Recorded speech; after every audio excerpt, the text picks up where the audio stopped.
Is there a motion for approval? So moved. Moved by Councilmember Knapp. Is there a second? Seconded by Councilmember Navarro. All right.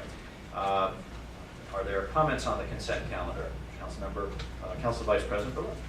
Yes, Council President, I would like to move that we take off the consent calendar item F, which is our turf field issue, and I do so because I believe that having it on the consent calendar diminishes the incredible amount of work that has gone on this effort and conveys that somehow this council had not seriously looked into all of the issues surrounding this matter, and including, as I understand it, even yet this morning again.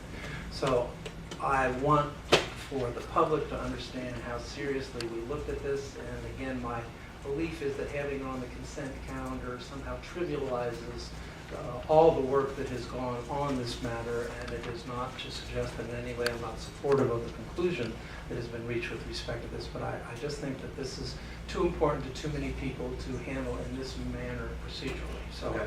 I would like to invoke my right to take it off Sure. the consent calendar with respect to that. Okay. We'll have a separate vote on that. Without losing my right to the floor, if I could, Council President, I would also like to speak to an item on our consent calendar. Okay. Item C, We all have the which opportunity is the release of, consideration or further discussion off the consent calendar. I just want to clarify, though, that I think it's important for people to understand, because something is on a consent calendar, it is in no way a trivial issue. And if people feel that way, that is unfortunate, but I think it's important people understand.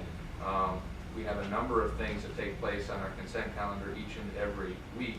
In fact, we are doing, item H is a nearly $3 million categorical transfer for our school system. We have actually done entire budgets that committees have done and put those on our consent calendar. It is a function of trying to get things done in an expedited fashion because we have a county of 1 million people and a $4.2 billion budget. So we've got a lot of stuff. And I know the Council Vice President is not saying that being on a consent calendar is trivializing anything. I think people misunderstand that, and I think it's important to clarify that point. If we had to take separate actions on every item that this council has to do, we'd be here for a really, really, really long time. And so I just think that people out there, I understand, who may not be as familiar with the council's activities as others, because it's on a consent calendar doesn't mean we think more or less of it. It just means that we think that there tends, by the time it gets to consent calendar, we work through many of the issues, and so there's not need for long public discourse because we've already had it in many of our committees. So I just wanted to take this opportunity to clarify that point because I think it's important for people to understand that, but I appreciate the Council Vice President's interest in this issue. Thank you, Councilmember Knapp. I know that as former Council President, you had to schedule a lot of these yourself, and appreciate the need to consolidate sometimes, but certainly many of the issues that we deal with either on the consent calendar or not on the consent calendar of interest, but we will take up item F separately after we deal with the rest of it. But I want to make sure that I would not be with. All right, we are now ready for a vote on the consent calendar excluding item F. All those in favor, please raise your hand. And that is unanimous, so that is approved. We'll now go to item F, and I'll turn to the chair of the Education Committee, who has led the discussions on this. We've had, over the last 2 years, 6 or 7? Seven? Okay. Sessions, including the one this morning. Good. I think that we have thoroughly reviewed this issue. I'm being joined at the dais by legislative analyst Essie McGuire. And the packet, if you turn to agenda item 2F in the packet, the Education Committee has recommended approval of this appropriation with the understanding that the Council will conduct further review of environmental and health safety monitoring options that may be appropriate for artificial turf athletic fields in the county. And I'm reading that to you because the question has arisen about how this will be memorialized. And it's being memorialized because as chair of the Education Committee, I'm speaking on behalf of the committee, and it is in the document. And I don't know what else you might need from me to move forward, but I think that this committee has done its due diligence on this issue, and we're ready to proceed. Thank you, Chairman. Council Vice President Berliner.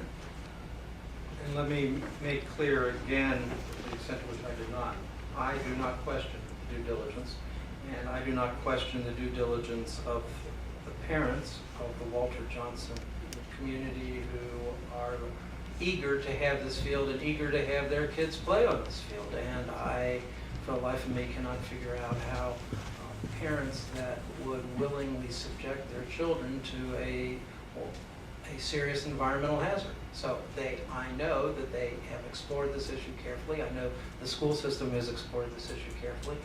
And there remains these issues out there. And so the need for ongoing monitoring is something that I do think is owed. I do believe that there was an understanding with respect to it, and I look forward to seeing the memorialization of that understanding in the form that's appropriate so that we can show the community that we are going the extra mile here to ensure that we are looking out for the safety of our children, as I know the committee is committed to, as I know the school system is committed to, and as I know the parents of these children are committed to. Thank you very much. Essie, did you want to make any comments, or you're fine? And then Councilmember Elbridge. I think that everybody's done a lot of work on this issue. And I've spent some part of the last week doing my own Google searching on what's out there on the internet and what you find. And I'm going to vote for this because the overwhelming evidence, or I should say the overwhelming lack of evidence, is that there's not a problem.